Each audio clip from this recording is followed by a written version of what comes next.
गाँव में विद्यालय अभिभावक जिद्दी सकाळु राति जाए असह्य जाड़े शीतवस्त्र पिंधि धारणार ग्रामवासी खुंटा गोष्ठी शिक्षा अधिकारी कार्यालय परिसर सामना को आसी चित्र खुंटा शिक्षा ब्लॉक बहलदा ग्राम में गोदावरीश मिश्र आदर्श आश्रम विद्यालय होगा नहीं प्रस्ताव होता है बहलदा गाँ बदल में ताड़की झरण गाँव में यही विद्यालय होगा नहीं ग्रामवासी जानिबा पर असंतोष देखा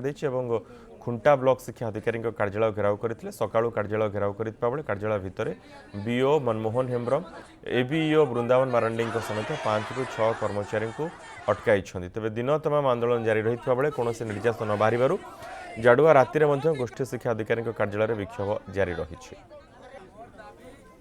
उद्घाटन करेंगे बोली बनाऊन आम काली जाई खबर पाइले आउ आज समस्ते माँ छुआ आसीचे आमर स्कूल फेरी पाइबा तो पाइबा ना आमर सब स्कूल बंद हो जाए आम मूर्खनी रहा जंगलकड़ जमती अच्छे सेमती रहा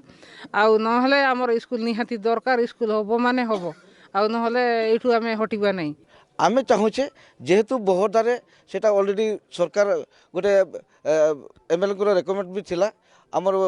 लोकप्रतिनिधि आम मानकर भी रेकमेंड थिला सेठी हो आ जदि सेठी न होची ताले एठी भी न हो।